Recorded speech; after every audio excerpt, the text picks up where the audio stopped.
गणेश जी को नमन करके मेरी कुलदेवता श्री तुलजा भवानी और मेरे सतगुरु श्री साईं बाबा को नमन और स्मरण करके आज के वीडियो की हम शुरुआत करते हैं। एक एक करके हम जानकारी ले रहे हैं 11 करण के बारे में, जो कि पंचांग का हिस्सा है। और आज हम पहुंच चुके हैं 9 नंबर के चतुष्पाद इस करण तक।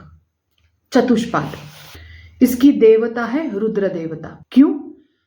शिव पुराण में और बहुत से धार्मिक प्राचीन ग्रंथों में जब शिव के जो लोग हैं, शिव के जो गण हैं, उसमें पशु का प्रभाव, पशुओं की संख्या, जिनको 4 पैर होते हैं ऐसे पशुओं की संख्या ज्यादा है।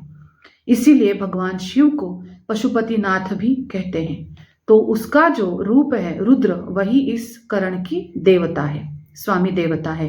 दिलचस्प बात यह है कितना सटीक और कितना डीपली हमारे ऋषि मुनियों ने सोचा है कि जो स्वरूप है इस करण का, जो वस्त्र उसने पहना है वो ऊनी वस्त्र है, जिसको हम वूल कहते हैं, जो पशुओं से मिलती है।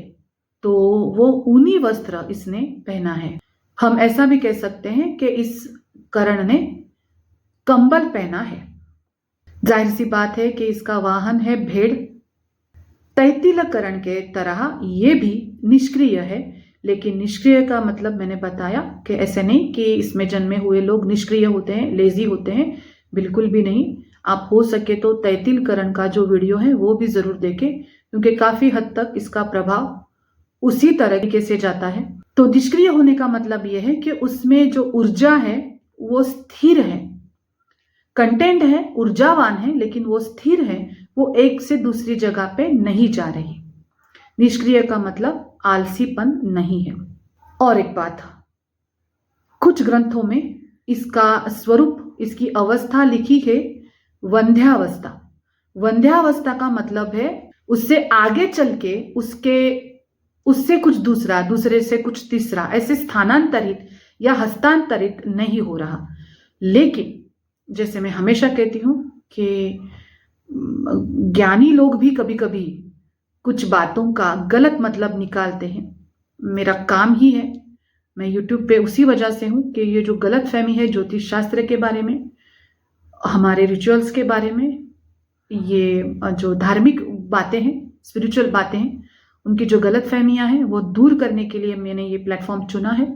और मैं इस प्लेटफॉर्म का तहे दिल से शुक्रिया, धन्यवाद करती हूँ इसको कि इतने लोगों तक मैं पहुंचती हूँ, मेरी बातें पहुंचती हैं, मेरे विचार पहुंचते हैं।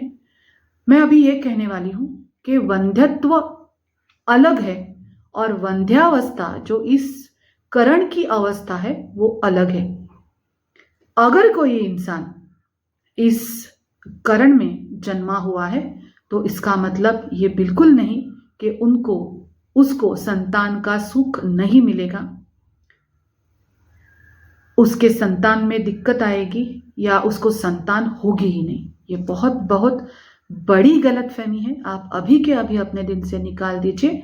इसका मतलब है निष्क्रियता या वंध्यावस्था। इसका मतलब यह है कि जो ऊर्जा है वो एक जगह पे स्थित है, उससे और कुछ नहीं बन रहा, ये यहीं पे स्थित है।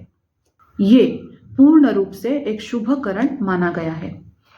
जो बातें मैंने अभी बताई और धार्मिक प्राचीन ग्रंथों में जो इसके बारे में बताया, लिखा गया है, वो जो मैंने बताया वो आपको एग्जैक्टली बताता है कि इसमें जन्मे हुए लोग कितने अच्छे हैं, कितने सच्चे हैं, कितने धैर्यवान हैं, दूसरों की मदद करने वाले हैं, समाज से जुड़े रहने वाले हैं। और तो और, ना तो ये आलसी है, ना उनमें शक्ति की कमी है, और ना ही किसी प्रकार से संतान का दुर्भाग्य प्राप्त ये लोग करते हैं। मैं ऐसा कहूंगी सब उल्टा है, ये सब अच्छा है, ये लोग बहुत अच्छे हैं, शक्तिवान हैं, ऊर्जावान हैं, और संतान का सुख भी इन्हें भली भांति मिलता है। हमारे जो कुंडली का, जन्म लग्न कुंडली का जो पंचम स्थान है, उस स्थान की जो स्थिति है वो हमारे संतान के बारे में, संतति सौख्य के बारे में इफेक्ट करती है। तो शॉर्टकट ना ले, चतुष्पाद और उसका डिस्क्रिप्शन है करण का, इस वजह से शॉर्टकट से ये ना सोचे कि आपको संतान का सुख नहीं होगा, या वंध्यावस्था है इसलिए, या निष्क्रिय अवस्था है इसलिए। उल्टा कुंडली की अच्छे से जांच करें। इस योग में जन्म लेना कोई भी दिक्कत वाली बात नहीं है। चतुष्पाद का मतलब हम सबको पता है, 4 पैरों वाला या 4 कोनों वाला या 4 पहियों वाला।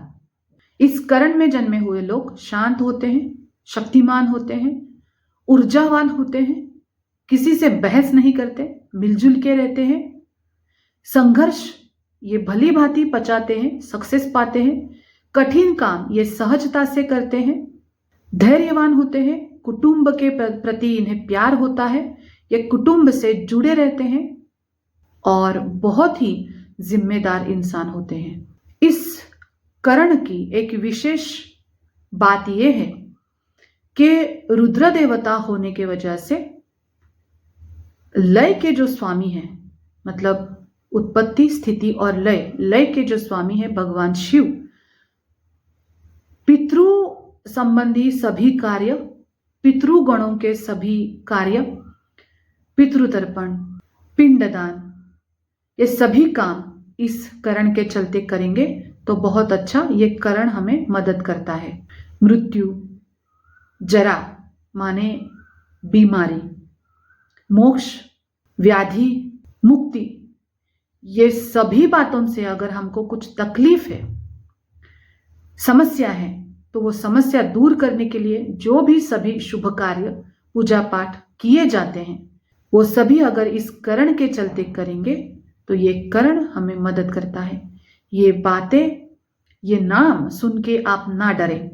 मृत्यु मतलब अकाल मृत्यु से मुक्ति पाना, जरा व्याधि मतलब जो बीमारी है, जो समस्या है, उससे मुक्ति पाना, मुक्ति मतलब अगर कोई मृत्यु जिसका हुआ है वो इंसान अगर बार बार सपने में आ रहा है तो उसके लिए पिंडदान करना, उसके मुक्ति के लिए प्रार्थना करना, और मोक्ष जो कि हमारे मानव जीवन का सबसे अहम पहलू है, जो शाश्वत सत्य है, जिसके लिए अनजानवश हम बार बार जन्म लेते हैं, फिर उसको भूल जाते हैं, फिर माया मोह से लोतपोत हो जाते हैं, हमें माया में धंस जाते हैं, मोक्ष को भूलते हैं।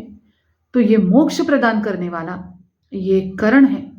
अगर आप साधक हैं, मुमुक्षु हैं, अगर आप अपने जीवन में धर्म अर्थ काम लेके मोक्ष की तरफ जाने का सोच रहे हैं, अगर आप भगवान से जुड़े हैं, अगर आप शाश्वत सत्य की तरफ देख रहे हैं, तो मैं जरूर कहूंगी कि आप जो अपनी दैनंदिन साधना करते हो, वो साधना इस करण के चलते आप जरूर करें। वो आपको मोक्ष की ओर लेके जाएगी। मोक्ष की ओर लेके जाएगी मतलब आपका जीवन कम होगा ऐसे नहीं है, मृत्यु के उपरांत आपको मोक्ष प्राप्त होगा।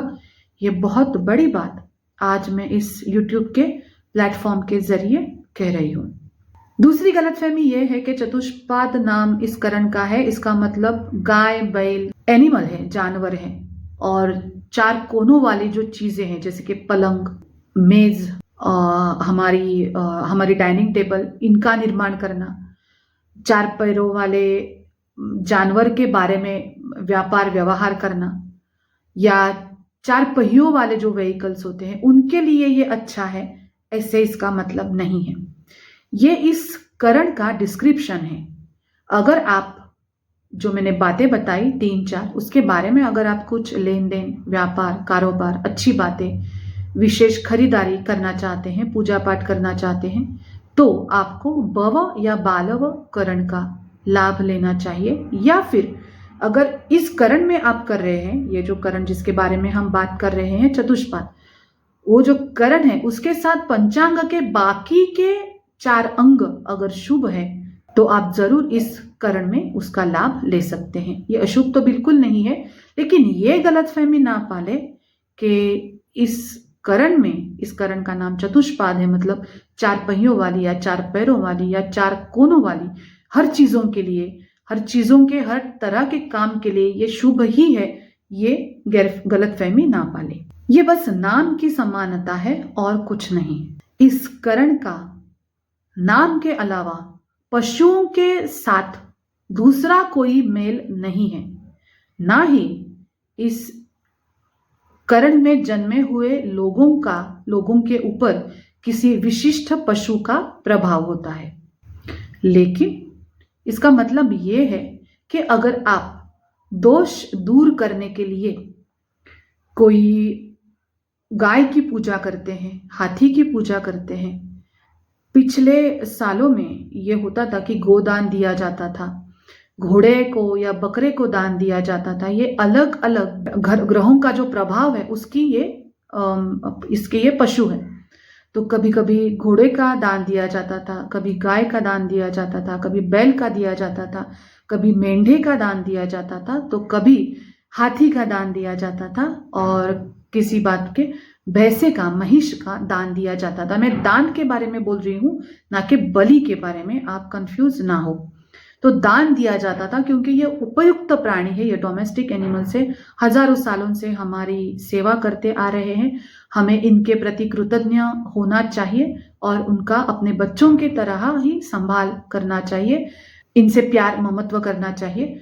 तो मेरा पॉइंट ये था कि अगर दोष निवारण करने के लिए किसी 4 पैरों वाले जानवर की पूजा है या उसके प्रति सम्मान है, प्यार है, ऐसी बातें इस करण के चलते करेंगे तो आपको उसका लाभ जरूर मिलेगा। ये करण आपकी सहायता करेगा। हो सके तो इस करण में किसी भी मंगल, धार्मिक, शुभ कार्य की वैशिष्ट्यपूर्ण पूजा पाठ की शुरुआत ना करें, लेकिन ये अशुभ करण तो बिल्कुल नहीं है। ओम साई राम।